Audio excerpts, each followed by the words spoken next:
In Peru's capital, Lima, thousands march against presidential candidate Keiko Fujimori. Among them, hundreds of young women demonstrating on behalf of those who have no voice.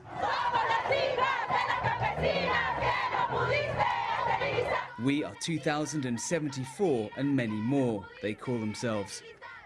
A reference to the number of registered victims from a massive campaign of alleged forced sterilization in the 1990s, during the government of the candidate's now jailed father, Alberto Fujimori.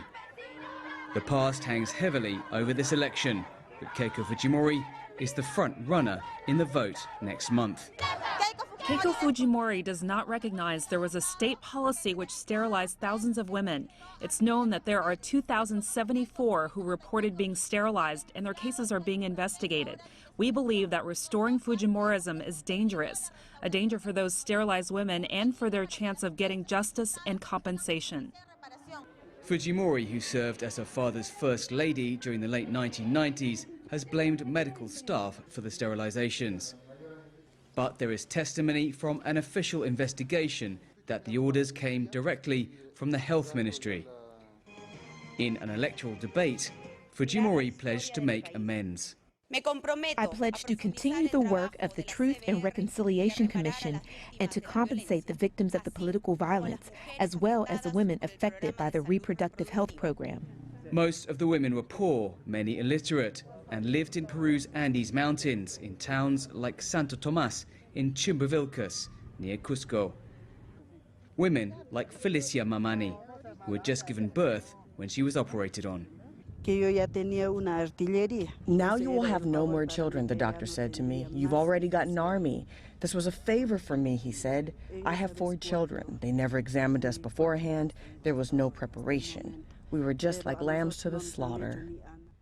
More than 300,000 women and 20,000 men were sterilized during Fujimori's time in office, according to health ministry figures. These women are just a handful of those forcibly sterilized in a massive nationwide campaign in the 1990s.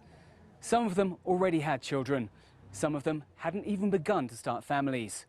All say they were either tricked or didn't fully understand the consequences of what was being done to them at the time. But they live with those irreversible consequences to this day. The victims are, for the first time, being registered, giving them the right to state compensation. This inscription process creates 3 fundamental rights: the right to free health care, the right to psychological treatment, and through the Justice Ministry, free legal advice or any other legal service the victim requires. It's a human rights crime, says the lawyer representing the victims, Julio Arbizu. This is an atrocious crime against a specific group of women and men based on the idea that it would combat poverty, but in fact it combated the poor. A criminal case could be reopened against jailed former President Fujimori and his health ministers for the 2074 cases. But that may depend on who becomes the next president of Peru. Dan Collins, CCTV, in Chimbovilcas, Peru. If you like what you just saw, follow us on social media and visit our website, cctv-america.com.